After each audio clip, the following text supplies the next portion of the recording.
is an important warning to you if you're about to leave the NHS or a similar organisation to go and work for yourself because of burnout, coming from a personal place, but also from my work as a clinical psychologist. The warning is that behaviour patterns that have been linked to your burnout can follow you into your private practice as well. So whilst the reason that you want to leave is because of burnout, it's important to think, what are the things that I do already in my current organisation that I might start doing without even realising when I'm working for myself, such as skipping lunch breaks or taking on too many projects. Burnout is considered to be an organisational phenomenon. A lot of people who aren't in formal workplace settings also complain of it. So this might include parents, carers, students, academics, and the self-employed.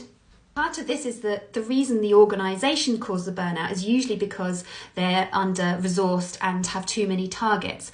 All problems coming from our capitalist consumerism culture.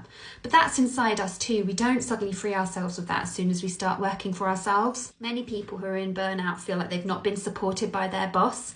And the role of a boss should be to provide a sense of what targets should be, but also support. And the problem once you are your own boss is that you are at the mercy often of your own worst critic. No one is usually more critical of us than ourselves.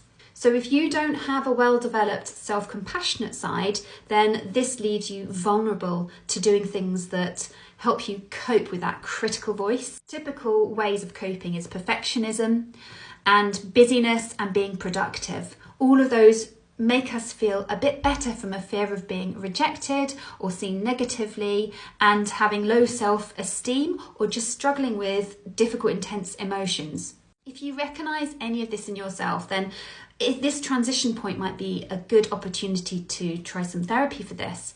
But if you don't have the capacity for that, then here are a few questions that you might want to create a day or two to reflect on so that you can go into your self-employed work in the strongest place possible.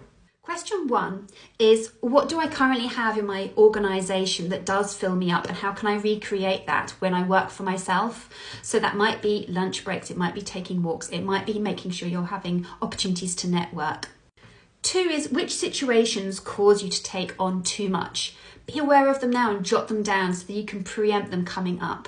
3 is, what else is important to me outside of my place of work? What do I value? And how can I keep that centre stage so that I don't just end up throwing everything into working? Lastly, what are my personal red flags that I'm getting into burnout? Am I up late? Declining social invitations?